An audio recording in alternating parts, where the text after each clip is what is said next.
भारत और इंग्लैंड के बीच खेले जा रहे दूसरे टेस्ट मैच के तीसरे दिन मैदान पर जबरदस्त ड्रामा देखने को मिला।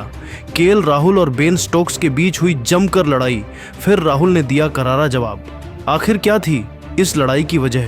कैसे बेन स्टोक्स और केएल राहुल के बीच तनातनी की नौबत आ गई और इस झगड़े को कैसे शांत किया गया? आज हम आपको इस पूरे ड्रामे की पूरी कहानी बताने जा रहे हैं। लेकिन दोस्तों, उससे पहले आप नीचे कमेंट करके बताइए कि केएल राहुल और यशस्वी जायसवाल में से कौन है बेहतर खिलाड़ी। दोस्तों, सबसे पहले आपको इस मुकाबले का बैकग्राउंड समझाते हैं। भारत और इंग्लैंड के बीच टेस्ट सीरीज का दूसरा मुकाबला खेला जा रहा था। 407 रनों पर सिमट गई थी और भारत ने अपनी दूसरी पारी की शुरुआत कर दी थी। तीसरे दिन का खेल जब शुरू हुआ तब भारत के सलामी बल्लेबाज यशस्वी जायसवाल और केएल राहुल क्रीज पर थे। असली ड्रामा तब शुरू हुआ जब 8वें ओवर की चौथी गेंद पर इंग्लैंड के गेंदबाज जोश टंग ने यशस्वी जायसवाल को एलबीडब्ल्यू आउट कर दिया। यह घटना कुछ इस तरह घटी। जोश टंग की गेंद यशस्वी जायसवाल के पैड पर लगी और इंग्लैंड के खिलाड़ियों ने जोरदार अपील की।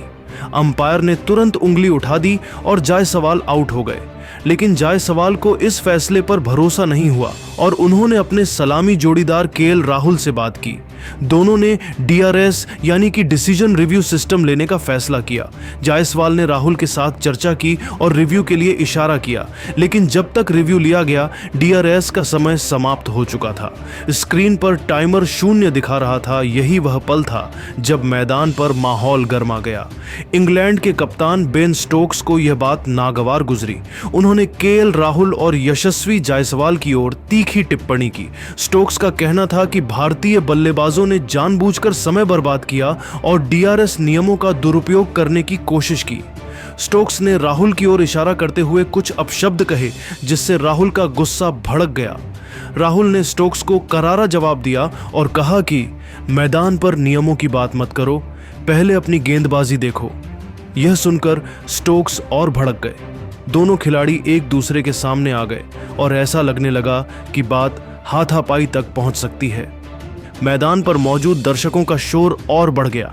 स्टोक्स ने गुस्से में राहुल की ओर कदम बढ़ाए और एक पल के लिए ऐसा लगा कि वह राहुल पर हमला कर देंगे, लेकिन राहुल ने भी हिम्मत दिखाई और पीछे नहीं हटे। उन्होंने स्टोक्स को जवाब देते हुए कहा, अपनी हद में रहो स्टोक्स, यह क्रिकेट का मैदान है, कोई जंग का मैदान नहीं। इस बीच यशस्वी जायसवाल, जो कि आउट होकर पवेलियन लौट रहे थे, उन्होंने भी स्टोक्स की टिप्पणी पर आपत्ति जताई। लेकिन असली ड्रामा राहुल और स्टोक्स के बीच चल रहा था। राहुल ने स्टोक्स की कप्तानी और उनके रवैये पर तंज कसते हुए कहा कि वह अपनी हताशा को भारतीय बल्लेबाजों पर निकाल रहे हैं। इस तीखी नोकझोंक को देखकर अंपायरों ने तुरंत हस्तक्षेप किया। दोनों खिलाड़ियों को अलग करने के लिए अंपायर मैदान के बीच में आ गए, लेकिन न तो स्टोक्स और न ही राहुल आसानी से शांत होने को तैयार थे। स्टोक्स ने अंपायरों से शिकायत की कि भारतीय खिलाड़ी जानबूझकर समय बर्बाद कर रहे थे, जबकि राहुल ने जवाब दिया कि स्टोक्स अनावश्यक रूप से विवाद कर रहे हैं। यह तनातनी करीब 8 से 10 मिनट तक चली। इस बीच भारतीय टीम के सीनियर खिलाड़ी जैसे रविंद्र जडेजा और कप्तान शुभमन गिल ने राहुल को शांत करने की कोशिश की। दूसरी ओर इंग्लैंड के जो रूट और ऑली पोप ने स्टोक्स को समझाने की कोशिश की। आखिरकार अंपायरों की सख्ती और दोनों टीमों के सीनियर खिलाड़ियों की समझदारी से स्थिति को काबू में किया गया। अंपायरों ने स्टोक्स और राहुल को चेतावनी दी कि अगर ऐसा व्यवहार दोबारा हुआ तो उन पर अनुशासनात्मक कार्रवाई की जाएगी। इसके बाद खेल दोबारा शुरू हुआ। यशस्वी जायसवाल तो आउट हो चुके थे, लेकिन केएल राहुल ने अगली ही गेंद पर शानदार चौका जड़कर इंग्लैंड के गेंदबाजों को करारा जवाब दिया। यह चौका न केवल स्कोरबोर्ड पर रनों का इजाफा था, बल्कि स्टोक्स और इंग्लैंड की टीम को एक सख्त संदेश भी था। इस घटना ने पूरे स्टेडियम का माहौल गरमा दिया। भारतीय फैंस राहुल के हौसले की तारीफ कर रहे थे, जबकि इंग्लैंड के फैंस स्टोक्स के आक्रामक रवैये को सही ठहरा रहे थे। लेकिन इस पूरे ड्रामे ने तीसरे दिन के खेल को और भी रोमांचक बना दिया। भारत ने दिन का अंत एक विकेट पर 64 रनों के साथ किया और उनकी बढ़त 54 रनों तक पहुंच गई थी। राहुल क्रीज पर डटे हुए थे और उनकी यह पारी भारतीय टीम के लिए मजबूती का प्रतीक बन गई थी।